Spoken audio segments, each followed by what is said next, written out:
Hi friends, आज मैं आप सभी के लिए मुगल आर्किटेक्चर की सेकेंड पार्ट लेके आ रही हूँ। इससे पहले मैं फर्स्ट पार्ट मुगल आर्किटेक्चर की लेके आई थी, जिस वीडियो को बहुत सारे लोगों ने देखा था और बहुत सारे लोगों ने कमेंट भी किए कि उनको बहुत पसंद आया है और नेक्स्ट पार्ट देखना है। सो फ्रेंड्स, आज मैं नेक्स्ट पार्ट लेके आई हूँ।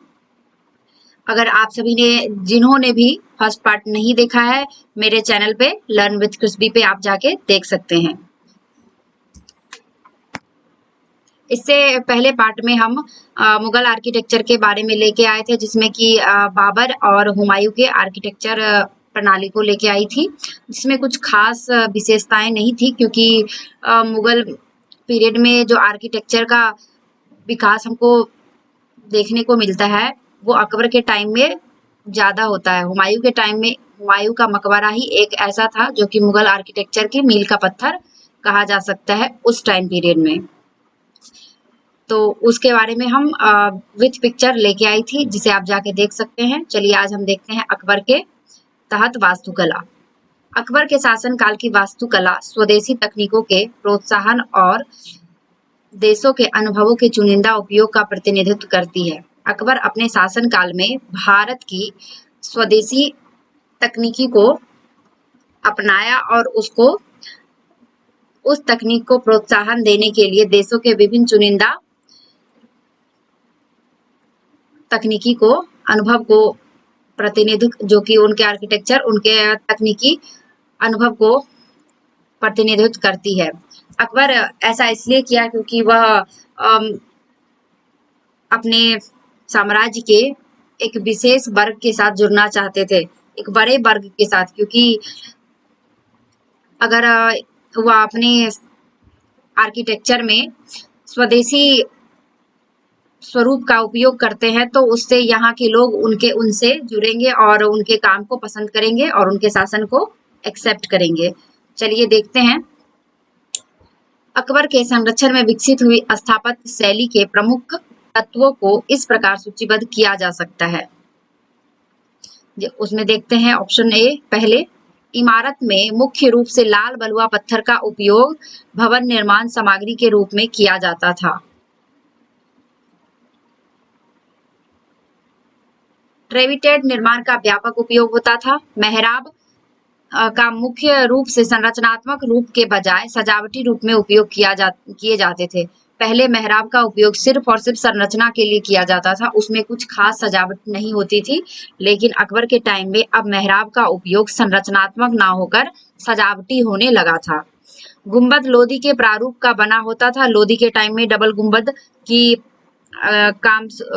गुंबद स्टार्ट हुआ था, जो कि बाबर और हुमायूं के टाइम में देखने को मिला था।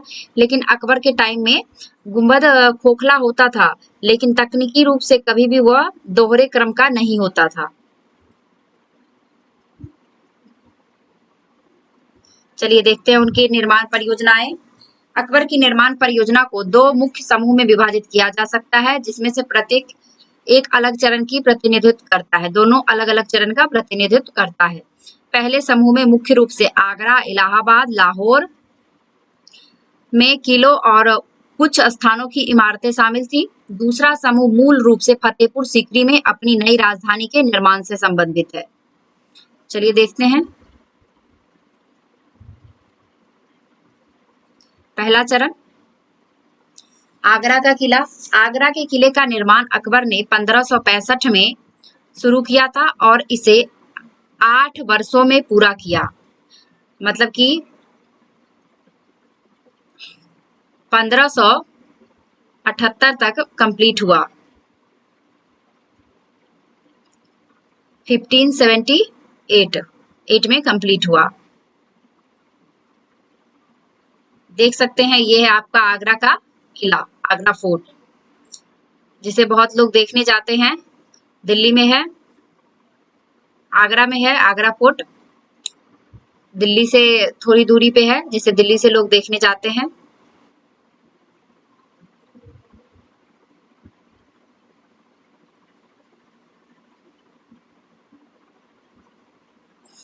यह 1638 तक, आगरा फोर्ट जो है वो 1638 तक मुगल राजवंश के सम्राटों का मुख्य निवास स्थान था। जब राजधानी को आगरा से दिल्ली स्थानांतरित कर दिया गया तब 1983 में आगरा के किले को यूनेस्को के विश्व धरोहर स्थल के रूप में अंकित किया गया।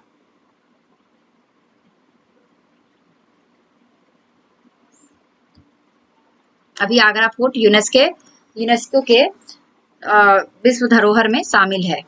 1526 में पानीपत की पहली लड़ाई के बाद विजयी बाबर किले में इब्राहिम लोदी के महल में रहा। बाद में उन्हें इसमें एक बावली बनाई। इनके उत्तराधिकारी हुमायूं को 1530 में किले में ताज पहनाया गया था। किला 1555 तक सूरी के पास रहा और जब हुमायूं ने इसे पुनः प्राप्त किया, आदिल शाह सूरी के सेनापति हेमू ने 1556 में आगरा पर पुनः कब्जा कर लिया और इसके फरार होते राज्यपाल का पीछा दिल्ली में किया, जहां वह तुगलकाबाद की लड़ाई में मुगलों से मिला।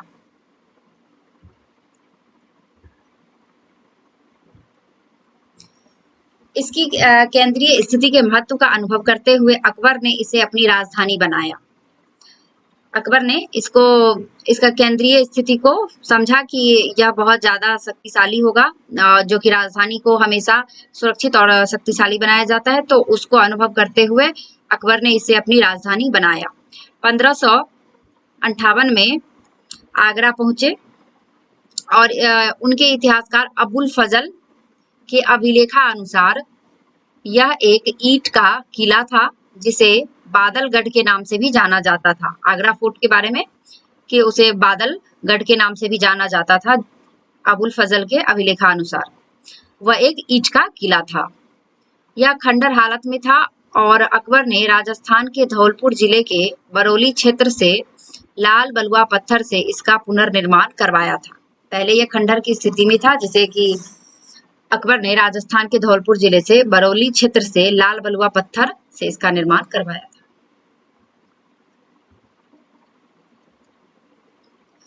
वास्तुकार ने नींव रखी और इसे बाहरी सतहों पर बलुआ पत्थर के स्थान, आंतरिक कोर में ईंटों के स्थान बनाया गया। लगभग 4000 बिल्डरों ने 8 वर्षों तक प्रतिदिन उस पर काम किया और इसे 1573 में पूरा किया।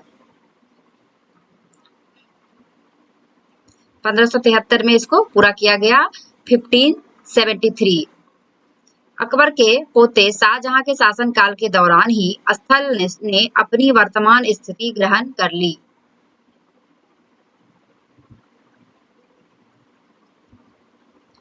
आगरा किले के अंदर अन्य ऐतिहासिक स्थल।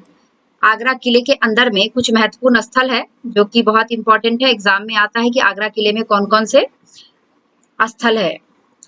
जहांगीर का हौज टैंक जो कि 1610 ईस्वी में बनाया गया। इस विशालकाय तालाब हौज का उपयोग नहाने के लिए किया जाता था।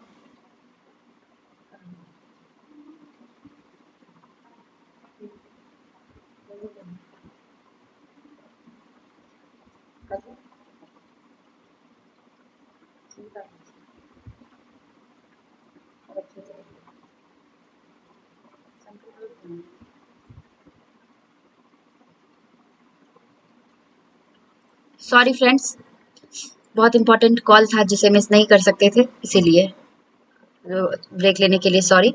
चलिए स्टार्ट करते हैं। जहांगीर का हौज जो कि 1610 में बना। इस विशालकाय तालाब हौज का उपयोग नहाने के लिए किया जाता था। इसमें शाहजहां महल भी है जो कि 1628 से 1635 ईस्वी तक बना।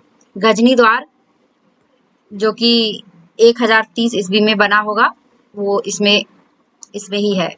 जहांगीर की न्याय श्रृंखला 1605 ईस्वी में स्टार्ट हुई थी, वो भी है।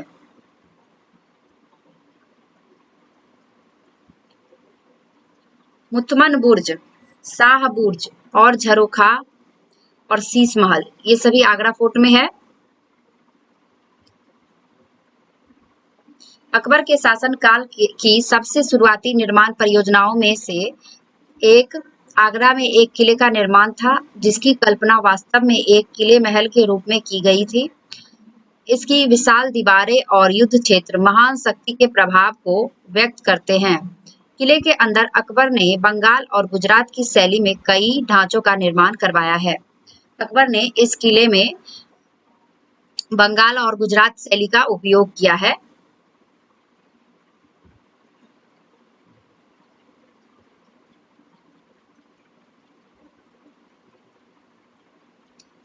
आगरा फोर्ट में जो जहांगीर महल है उसको छोड़कर अन्य सभी संरचनाओं को शाहजहां ने बाद के चरण के पुनर्निर्माण के हिस्से के रूप में ध्वस्त कर दिया था। आज के किले, दिल्ली गेट और जहांगीर महल अकबर के शासनकाल की एकमात्र प्रतिनिधित्व इमारतें हैं। आगरा फोर्ट का जो जहांगीर महल को छोड़कर शाहजहां ने सभी संरचनाओं को ध्वस्त करवा दिया और आज जब वो पुनर्निर्माण स्टार्ट किया था तो उस सभी को ध्वस्त करवा दिया गया था। लेकिन अभी आज अकबर का जो आर्किटेक्चर है वो है दिल्ली गेट और जहांगीर महल, एकमात्र यही जो है जो कि अकबर के आर्किटेक्चर का प्रतिनिधित्व करता है।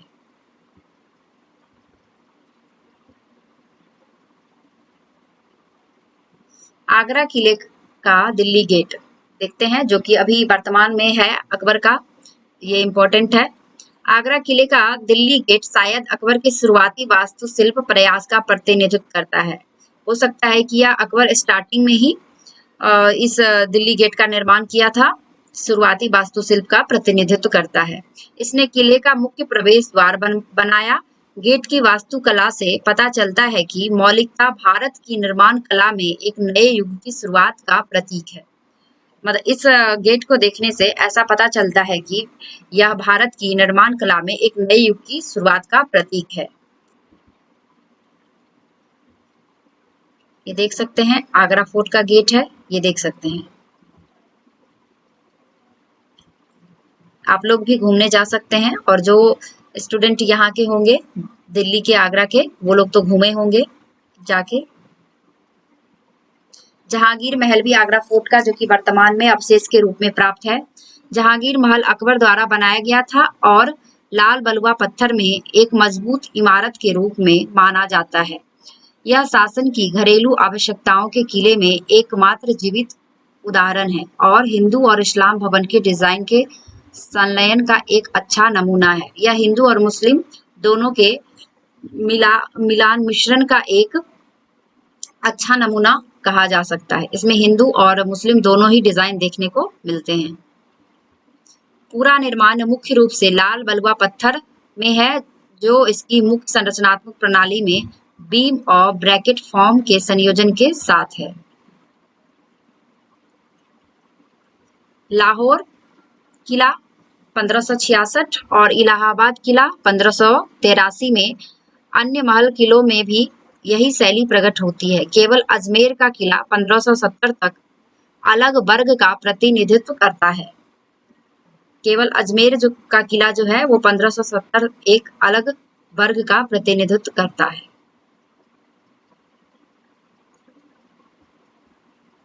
चलिए लाहौर का किला देखते हैं। यह शाही किला कहा जाता है लाहौर के किले को। 1566 में जब उन्होंने लाहौर को अपनी राजधानी बनाया तब सम्राट अकबर द्वारा अपना वर्तमान स्वरूप दिए जाने से पहले कई बार निर्मित क्षतिग्रस्त, ध्वस्त, पुनर्निर्माण और बहाल किया गया।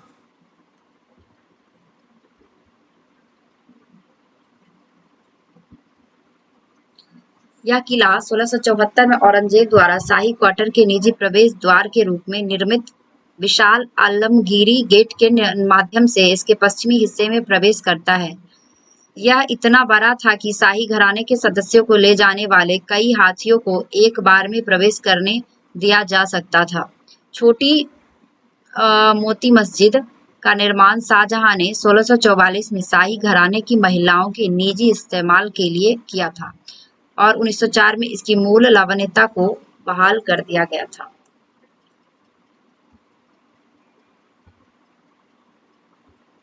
देख सकते हैं आप, ये पिक्चर में आप लोग देख सकते हैं।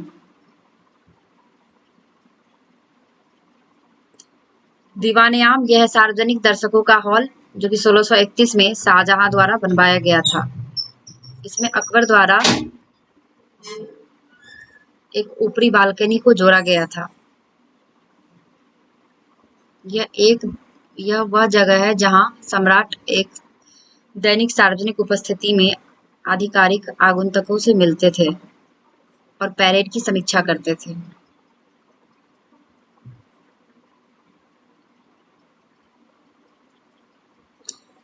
लाहौर किले की इमारतों में हाथी के आकार के स्तंभ ब्रैकेट का उपयोग अकबर के शासनकाल के दौरान मुगल वास्तुकला पर हिंदू रूपांकनों के प्रभाव को दर्शाता है।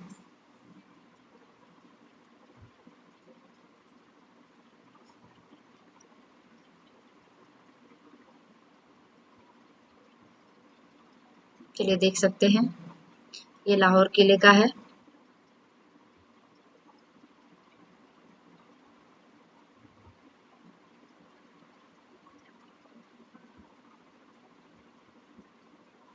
ये आप पिक्चर के साथ देख सकते हैं।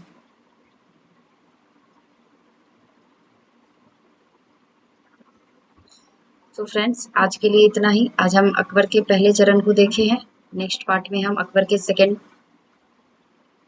आर्किटेक्चर के दूसरे पार्ट को देखेंगे और शाहजहां सबके बारे में भी हम देखेंगे। इसमें भी उनके कुछ आर्किटेक्चर थे। So thank you friends. अगर आप सभी को पसंद आ रहा है तो मेरे चैनल को लाइक शेयर सब्सक्राइब करें। Thank you friends.